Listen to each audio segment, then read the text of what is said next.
નમસ્કાર દર્શક મિત્રો, વીઆર લાઈવના સ્પેશિયલ કાર્યક્રમમાં આપનું સ્વાગત છે. હમણાં થોડા સમય પહેલાં જૂનાગઢમાં અંબાજીનો વિવાદ ઊભો થયો હતો. આ વિવાદના પડઘા હજુ શમ્યા નહોતા અને ત્યાં જ ભવનાથજી મંદિરની ગાદી માટેનો એક બીજો વિવાદ ઉમેરાઈ ગયો. ગાદીપતિઓ વચ્ચેનો આ વિવાદ અને હજુ એ વિવાદના પડઘા હજુ પણ પડી રહ્યા છે. ત્યાં આપા ગીગાની જગ્યા સત્તાધારનો વિવાદ સામે આવ્યો છે. આ વિવાદ એટલા માટે સામે આવ્યો છે કે સત્તાધારની જગ્યાના મહંત પર સગાભાઈએ જ કેટલાક આક્ષેપો કર્યા છે. આ આક્ષેપોમાંથી એક આક્ષેપ વ્યભિચાર અને ભ્રષ્ટાચારનો છે. જો કે એના કોઈ આધાર પુરાવા મળી આવ્યા નથી, પરંતુ આ વિવાદે એને વધારે હવા આપી છે અને લોકોમાં ચર્ચાનો વિષય બન્યો છે. સત્તાધારના મહંત વિજય બાપુના સગાભાઈ નીતિન ચાવડાએ મંદિરના મહંત અને પોતાના ભાઈ ઉપર આક્ષેપ કર્યો છે અને એક મહિલા સાથે તેમણે ખાનગીમાં લગ્ન કરી લીધા છે, ગેરકાયદેસર કરોડોના વ્યવહાર કર્યા છે. આ બધી વાતો એ ગૃહ રાજ્ય મંત્રીને પત્ર લખીને તેમના સગાભાઈએ જણાવી છે. આ ચર્ચામાં આજે આપણી સાથે ભાગ લઈ રહ્યા છે. જે ચર્ચા છે મૂળ એ ચર્ચામાં ભાગ લઈ રહ્યા છે સુખનંદ બાપુજી, કે જેઓ સુખનંદ દાસજી આપણને આ બાબતમાં થોડો પ્રકાશ ફેંકશે. એમની સાથે વાતચીત કરીશું. પરંતુ મૂળ વસ્તુ આ સત્તાધારનો જે વિવાદ છે એ શું છે એ હું સુખનંદ દાસજીને સવાલ કરીશ. સુખનંદ દાસજી, હિન્દુ સનાતન ધર્મની અંદર આ પ્રકારના વિવાદો જે એક પછી એક ઊભા થતા જાય છે, એમાં પાછો આ સત્તાધાર એને ખૂબ લોકોની આસ્થા છે. આ વિવાદ હકીકતમાં શું છે આપણી દ્રષ્ટિએ? સર, આ વિવાદ તો બહુ મોટું કહેવાય, કારણ કે જયારે બધાના આસ્થાના એક કેન્દ્ર છે એ છે સત્તાધાર. જ્યાં સતનો આધાર છે એ સત્તાધાર ને અંદર જયારે આ અમુક લોકોએ દોષારોપણ લગાડ્યા છે ત્યાંના મહંત શ્રી વિજય બાપુને ઉપર, એટલે ખૂબ નિંદનીય છે અને ખૂબ દુઃખદ છે. સનાતન ધર્મને ખૂબ જ બદનામી થઈ રહી છે, કારણ કે આવા વિવાદ જે છે એ પર્સનલ વિવાદને સનાતન ધર્મને સાથે આ લોકોએ જોડી દીધા છે.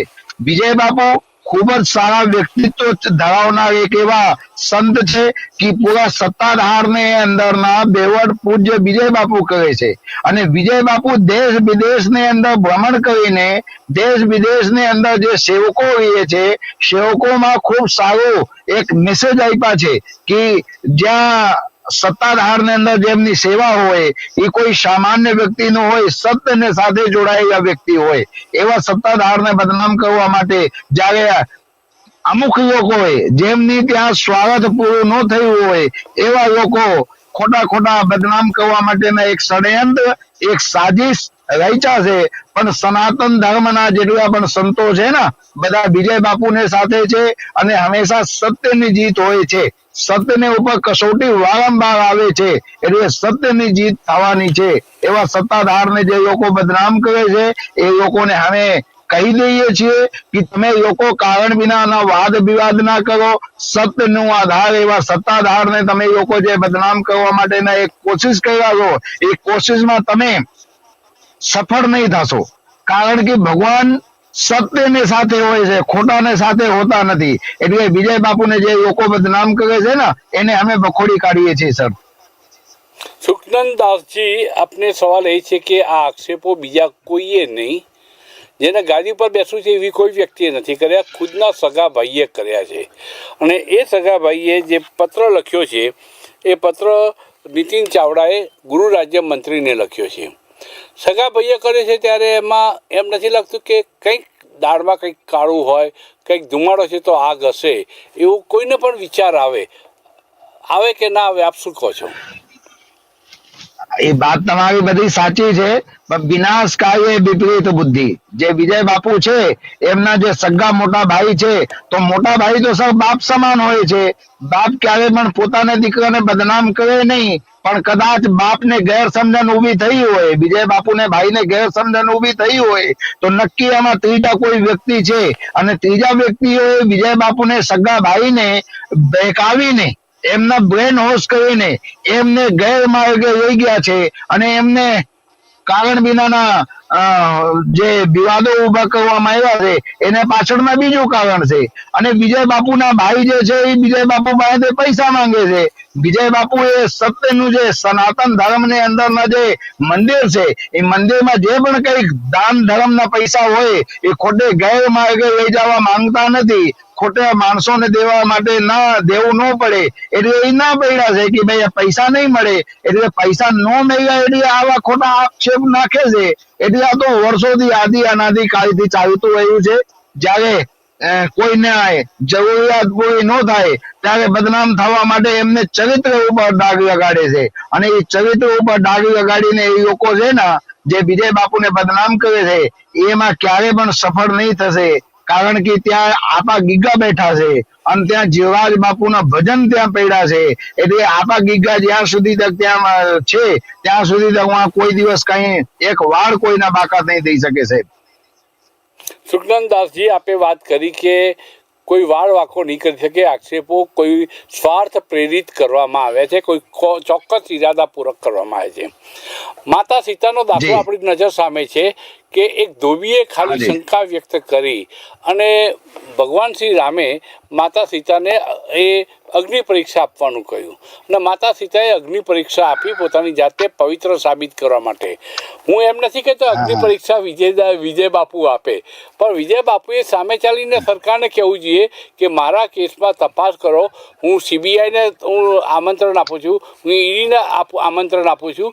કેમ કે આર્થિક ગોટાળા હોય, કરોડો રૂપિયાના 2 નંબરી જો અમારા હવાલા ચાલતા હોય તો સરકારને આમંત્રણ આપું છું કે સરકાર તપાસ કરે, હું સહકાર આપીશ. આવું ખુલ્લેઆમ કેમ કહેતા નથી? વિજય બાપુ ખુલ્લેઆમ છે. વિજય બાપુની કિતાબ ખુલ્લી જ છે સાહેબ. કારણ કે વિજય બાપુને સાથે આખું સનાતન ધર્મ છે અને જે વિજય બાપુના મોટા ભાઈ છે એમને સાથે કોઈ નથી. અમુક 4-5 વ્યક્તિઓ છે જે વિજય બાપુને ભાઈને પૈસાથી બહેકાવી દીધા છે, એ લોકો છે. પણ વિજય બાપુને સાથે આખું સનાતન ધર્મ છે. પણ સર, હું આપને ચેનલના માધ્યમથી એક વાત કહું, સત્યની ગાદીમાં બેસવાથી, સત્યની ગાદીમાં જે માણસ બેસે તો કષ્ટો તો એને આવે, એને ટેન્શન પણ આવે. કારણ કે સત્યની ગાદીમાં બેઠા છે એવા છે સત્તાધાર. એટલે વર્ષો જૂનો અનુભવ છે મારું સાહેબ. જયારે સરવાળો માંડો ના ત્યારે કોઈ આપણા અંગત જ માણસ હોય એને બદનામ કરવા માટે. એવી રીતે વિજય બાપુને કોઈ બાતે કઈ પહોંચાય એમ નથી એટલે એમને ચરિત્રને ઉપર ડાઘ લગાડીને એમને બદનામ કરવા માટેની કોશિશ કરે છે. એટલે વિજય બાપુ એક એવા વ્યક્તિ છે, વિકાસ પુરુષ છે. સત્તાધાર ને વિજય બાપુએ એવી રીતના બનાવી દીધા છે કે આખા વર્લ્ડ ની અંદરના એ ધામ છે. અને જયારે આખા વર્લ્ડ ની અંદરના ધામ હોય એમાં કોઈ કઈક ને કઈક કારણ ઉભું કરે, રાજકારણ ઉભું કરે તો એમાં નિષ્ફળ થશે. આ સરકાર પૂરેપૂરી વિજય બાપુને તરફ છે અને સરકારની જે સરકારનું જે વિજય બાપુને તરફથી પ્રોત્સાહન હોવું જોઈએ એ વિજય બાપુને પ્રોત્સાહન છે. અને સરકાર ત્યાં તપાસ ચાલુ થઈ ગઈ છે, પોલીસ ત્યાં બધી તપાસ કરે છે. દૂધ ના દૂધ, પાણી ના પાણી હમણાં થોડા સમયમાં આવી જશે. પણ સત્યને ઉપર કષ્ટ તો આવે સાહેબ. કારણ કે સત્ય હોય તો એને ઉપર અનેક પ્રકારના આક્ષેપ નાખવામાં આવે. અને આ તો આદિ અનાદિ કાળથી ચાલતું આવ્યું છે. જ્યાં સત્ય હોય ને ત્યાં રાક્ષસો હોય જ. એટલે આવા અમુક પ્રકારના જે લોકો છે વારંવાર વાદ વિવાદ ઉભું કરે છે, એમના રસ્તો નીકળી જશે. હમણાં થોડા સમયમાં સત્ય બહાર આવશે અને આપ બધાને ચેનલના માધ્યમથી બધા લોકોને પાસે પહોંચશે એવું અમે આપા ગીગાને પાસેથી, ભગવાન શ્રી રામજીને પાસેથી અપેક્ષા રાખીએ છીએ સર. મનજી, મારો એક સવાલ છે કે સામે ચાલીને વિજય બાપુ અગ્નિ પરીક્ષા આપવા તૈયાર થશે. અગ્નિ પરીક્ષા એટલે અગ્નિ પ્રગટાવીને એમાંથી પસાર થવાનું નથી કહેતો, પરંતુ સામેથી તપાસની માગણી કરે અને જો તપાસમાં કસૂરવાન ઠરે, એક આક્ષેપ પણ જો સાચો પડે તો એને કમસે કમ હું 10 કરોડ રૂપિયા આપીથી એવું ઇનામ જાહેર કરવું જોઈએ. સાહેબ, સત્યને સામે બહાર નીકળીને રાડું ન નાખવું પડે. સત્ય હંમેશા શાંત હોય છે.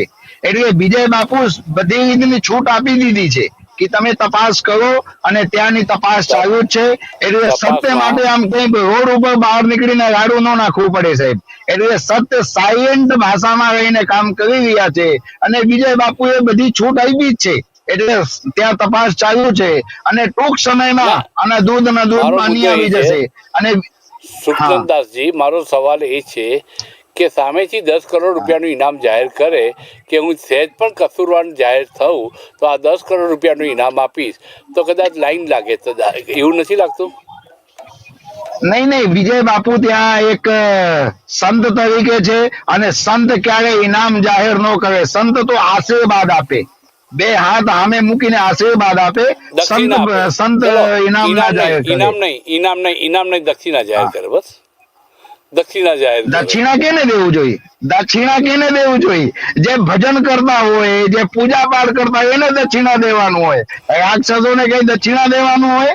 રાક્ષસોને તો આમે પડકાર જ આપવાનું હોય. એટલે વિજય બાપુ ત્યાં પડકાર આપી દીધા છે, આ કીધું છે કે ભાઈ ખોટું તો ખોટું જ છે.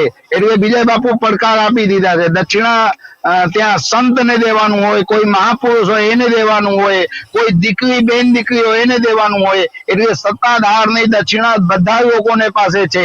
એમાં બધા લોકો સત્તાધારમાં જાય, ભેટ પૂજા અને પેટ પૂજા બે ત્યાં પ્રાપ્ત થાય છે. સુખનંદદાસજી, રાવણ પણ એક રાક્ષસ હતો અને છતાંય શિવજીએ એને ખૂબ વચનો આપ્યા હતા અને વરદાન આપ્યા હતા. વરદાન આપવામાં તો શિવજી બહુ ભોળા હતા. તો એમ માનું છું કે વિજય બાપુ પણ કોઈને આવ્યો ચેલેન્જ આપીને સ્વીકારે તો એમાં કોને ખટકે છે, શા માટે રોકવામાં આવે છે? હવે એ વિષયમાં તો બહુ લાંબુ મારે જવું નથી, કારણ કે ત્યાં ઓલરેડી તપાસ ચાલુ છે, ત્યાં પોલીસ પ્રક્રિયા ચાલુ થઈ ગઈ છે. પણ કેવા જી વિજય બાપુને કોઈ મહિલા સાથે ખાનગીમાં લગ્ન કરી લીધા છે એવો એક આક્ષેપ છે, એમાં તથ્ય કેટલું? વિજય બાપુ એ મહિલા સાથે લગ્ન કરી લીધા છે કે નથી કર્યા એમના પર્સનલ મામલા છે. પર્સનલ મામલાની અંદર હું કઈ દખલ અંદાજી નથી કરતો. ભાઈ એક વાત આપને ચેનલના માધ્યમથી કહી દો કે આવું શક્ય નથી, આવું કહ્યું નથી, આવું થયું નથી. પણ લોકો છે ને સામેથી કઈક ને કઈક આમ આવી રીતે બદનામ કરવા માટે આવી રીતના એ કરે તો એમના મોઢું છે, એમના મોઢેથી ગમે બોલી શકે. હંમેશા સત્યને જ પરીક્ષા દેવાનું હોય, ખોટાને પરીક્ષા દેવાનું ન હોય. જેને પાસ થવું હોય ને એ જ પરીક્ષા દે. એટલે વિજય બાપુ સત્યની ગાદીમાં બેઠા છે, સત્તાધારમાં. એટલે વારંવાર વિજય બાપુને પરીક્ષા આપવું પડ્યું હતું અને હજી આપે છે અને હજી આવનાર સમયમાં પણ આપશે. આ ગીતા નામની મહિલા કોણ છે જેની સાથે લગ્ન કર્યા છે વિજય બાપુ એમ કે છે? એમને સર હું ક્યારેય જોયો નથી, પણ ત્યાં સત્તાધાર ને આગળ કોઈ જમીન છે, જમીનમાં એના બંગલો છે, બંગલાની અંદર રહે છે એવું હું સાંભળ્યો છું. હું પોતે ક્યારેય જોયો નથી. હું આજે 30 વર્ષથી સત્તાધાર સાથે જોડાયેલા છું, ભાઈ બેન ને હું ક્યારેય જોયો નથી સર. ગોંડલ બાજુના વતની છે ગીતાબેન એમ કહ્યું છે ને તેમને વિજય બાપુ સાથે લગ્ન કર્યા છે. નહીં આવી નથી. આ તો બધી ખોટી અફવાઓ છે. આ તો બધા બદનામ કરવા માટેની સાજિશો છે અને એ વાતમાં કઈ બહુ આમ તથ્ય નથી. એટલે એ વિષયમાં આપણે કઈ જવું નથી.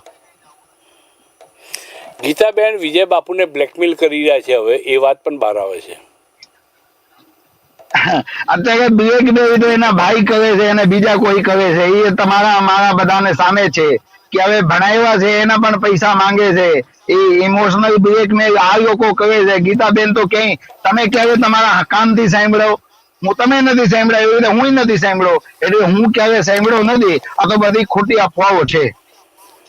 જી, આની પાછળનું કારણ શું કે મોટાભાઈ ખુદ પોતાના નાના ભાઈ માટે આક્ષેપો કરે અને એની તપાસની માંગણી સરકાર સમક્ષ કરે, માત્ર પૈસા મેન મુદ્દો પૈસાનું છે. પૈસા માટે જ આ બધું ષડયંત્ર રચાનું છે અને છેલ્લે પછી જયારે ભાંડો ફૂટશે ત્યારે પૈસા માટે જ ફૂટશે અને એને પાછળ બીજા ત્રીજા કોઈ વ્યક્તિ નીકળશે અને જયારે તપાસ પૂરી થઈ જશે ત્યારે તમારા મારાને સામે આવશે ફક્ત ને ફક્ત પૈસાના બેવટ. લાઈ ડિટેક્ટરની તપાસ, લાઈ ડિટેક્ટર સમક્ષ વિજય બાપુ પોતાની વાતને રજૂ કરીને કોઈ પ્રમાણ મેળવવા માંગે છે કે કેમ? વિજય બાપુ મૌન છે, કારણ કે એક સાધક હોય ને એ સાધના કરીને સાયલેન્ટ ભાષામાં હોય. એટલે વિજય બાપુ બહુ મીડિયાની અંદર આવતા નથી, પહેલેથી જ આવી રીતના છે. પણ જે એમને સફાઈ દેવાનું હોય એ સરકારને સામે આપી દીધું છે. હવે સરકાર હવે એની તપાસ ચાલુ કર્યું છે. એટલે મીડિયાની અંદર આવે ન આવે એના પર્સનલ મામલા છે, મને બહુ ખબર નથી. જી અત્યારે મંદિરનો સત્તાધાર મંદિરનો મુખ્ય વહીવટ કોના હાથમાં છે? એક વ્યક્તિના હાથમાં છે કે કોઈ કમિટી છે? ના, પોતે સત્તાધારના જે પરંપરાગત ચાલતું આવ્યું છે, જે ત્યાંના મહંત હોય, મહંત જ વહીવટ કરે છે. એટલે સત્તાધારના સર્વા મહંત વિજય બાપુ છે, કારણ કે એમના ગુરુ એમને ગાદી સોંપીને ગયા છે. એટલે અત્યારે ઓલરેડી વિજય બાપુ જ કરે છે. બહુ સારું કુશળ વ્યવહાર છે. સત્તાધારને એટલું બધું વિકાસ કર્યા છે વિજય બાપુ કે આપણે કલ્પના ના કરી શકીએ એવા વિકાસ કર્યા છે. એટલે અમુક લોકોએ જે બદનામ કરે છે એ બાતમાં કઈ તથ્ય નથી, અને વિજય બાપુને બદનામ કરવાથી એ લોકોને કઈ મળશે નહીં. સત્યની હંમેશા જીત થશે.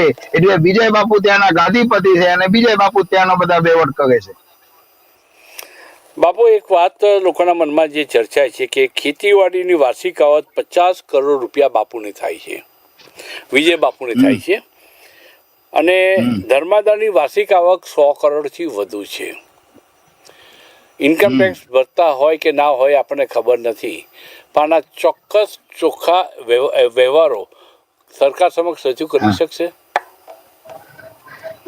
અત્યારે તમને બધાની ખબર છે, એક નાનકડી દુકાન વાળા હોય એમને પણ વ્યવહાર ચોખ્ખો રાખવું પડે, કારણ કે જીએસટી આવી ગયા પછી કોઈ પણ પ્રકારના ગડબડ ગોટાળા ચાલે જ નહીં. ત્યાં સીએ છે, બધી પ્રકારની ત્યાં બધી હું ચોપડા જોવા તો નથી ગયો, પણ એવડો મોટો ધામ છે એટલે જીએસટી વાળો હોય છે જ, કારણ કે વિજય બાપુ ભણે ગણેલા સંત છે. એટલે ત્યાં બધું વ્યવસ્થિત ચાલી રહ્યું છે, અને સરકાર શ્રીને બધું તપાસ જયારે થશે ત્યારે બધી આપને ચેનલના માધ્યમથી બધા લોકો પાસે પહોંચશે. સાહેબ, વિજય બાપુને પોતાના અંગત માણસો એવા રાખ્યા છે કે જ્યારે ભક્તોને જરૂર પડે એમને માર પણ મારવામાં આવે છે, અને વિજય ભગતનો વિરોધ કરે તો વિસાવદર પોલીસ સ્ટેશનમાં એવું કહેવામાં આવે છે કે પોતે જ આઈપીએસ કે ડીવાયએસપી હતા, એક સમયે પોતે આઈપીએસ અને ડીવાયએસપી હતા એ વાત કરીને રોપ જમાવે છે, એવો પણ તેમની સામે આક્ષેપ છે. આ તો બધા ખોટા આરોપો નાખવામાં આવ્યા છે. એવું ક્યારે અમે સાંભળ્યા નથી. અમને પણ વિજય બાપુ ક્યારે એવું કીધું નથી કે હું આઈપીએસ આઈએસ છું, એવું કોઈ કીધું નથી. આ તો ખોટા બદનામ કરવા માટે કોકે કઈ કહી દીધું હોય. અને રહી વાત સાહેબ માણસો ની, તો મારા આશ્રમ ની અંદર પણ મારા માણસો હોય. કોઈ આવીને આ દારૂ પીવે અને તોફાન કરે ને તો મારા પૈકે મારા માણસો એને મારીને કાઢી મૂકે. સમજી ગયા? તો એવી રીતે સત્તાધાર ની અંદર પણ કોઈ આવીને વિવાદ કરે તો ત્યાંના અનુયાયી હોય એ લોકોને સ્વાભાવિક છે, એમને આશ્રમ ને બહાર કાઢવાના છે. ગેરવ્યાજબી કઈ વર્તન કરતા હોય, મારા આશ્રમ ની અંદર કોક આવીને ગાયું દેતા હોય તો જે મારા સેવકો છે એ પણ નો સહન કરે, એમને કાઢી મૂકવાના છે. એટલે આવું તો બધું આશ્રમ ની અંદર સાહેબ ચાલતું જ હોય. પણ એ જે આરોપ નાખવામાં આવ્યા છે એ ખોટું છે. વિજય બાપુ માગે છે, ગાયું દે છે. વિજય બાપુ બહુ સારા સુધરેલા અને વિકાસ પુરુષ છે. એટલે વિજય બાપુના માણસો મારઝૂડ કરે છે. નહીં, વિજય બાપુ કોઈ ગુંડો છે? વિજય બાપુ એક સંત છે. વિજય બાપુ એક સંત છે. સંત નું કામ છે મારીને શીખવાડે. સંત નું કામ છે એમને સારા સદમાર્ગે લઈ જવાનું. એટલે વિજય બાપુ એક સંત છે. વિજય બાપુના માણસો પણ આવા કોઈ કરતા નથી કઈ. આ તો ખોટા બદનામ કરવા માટે ન કરવાનું બધું કરતા હોય. એટલે એ લોકોને એને કામ કે પવિત્ર સ્થળ ઉપર કોઈ આવે ને ગારાગારી કરે કે તોફાન કરે અથવા તો મહારાજ વિરુદ્ધ બોલે તો એને પછી મારવો પડે, એમ આપે કીધું એટલે મેં પૂછ્યું. હા, મારા આશ્રમ ની અંદર કોક આવીને દારૂ પીવે, ધમાલ કરે, કોઈને ઉપર છેડછાડ કરે બેન દીકરીમાં, તો અમારા માણસો એને કાઢવાના જ છે. પોલીસ ને બોલાવીને એને ધરપકડ કરાવવાના છે. હમણાં થોડે દિવસ પહેલા મારા આશ્રમ ની અંદર એક દારૂડીઓ આવીને સાધુ સંતોને મારવા માંડ્યા હતા, તો મારે પણ પીએસઆઈ ને બોલાવીને એને પકડાવી દેવું પડ્યું હતું, ધરપકડ કરાવવું પડ્યું હતું. એટલે આશ્રમમાં તો આવું બધું ન ચાલે ને સાહેબ. કોક આવા તત્વો આવીને તોડફોડ કરે, ન કરવાનું કરે તો પછી એને ઉપર એક્શન લેવું પડે ને સર. સત્તાધાર આશ્રમની સાથે મહિલાઓ કેટલી સંકળાયેલી છે આપની દ્રષ્ટિએ, અને પ્રીતિપાત્ર વિજય બાપુ સાંભળો, મહિલાઓ નથી સંકળાયેલા, સેવકો સંકળાયેલા છે. ત્યાં બધા લોકો આવીને ત્યાં સેવા કરતા હોય. જે મહિલાઓ છે અને જે સેવકો છે એ બધા તન મન ધન થી ત્યાં બધા જોડાયેલા હોય છે. એટલે હજારો ને લાખો ને કરોડો ને તાદાદમાં સહપરિવાર સાથે લોકો ત્યાં જોડાયેલા છે. મતલબ કે સેવક અને સેવિકાઓ પણ હોય છે, સેવક પણ હોય છે. સ્વાભાવિક છે. જેવી રીતે એડીસ પુરુષ હોય છે તો ત્યાં બધા જોડાયેલા છે સત્તાધારથી. વિજય બાપુજીના આ વિવાદાસ્પદ પ્રકરણમાં આપે જે માહિતી અહીં રજૂ કરી અને વીઆર લાઈવના દર્શકો સમક્ષ જે આપ જાણકાર છો, જે બાબતો જાણો છો એ રજૂ કરી, એ બદલ સુખનંદદાસજી આપનો આભાર અને આપને નમસ્કાર પણ. નમસ્કાર સર. જી જી જી.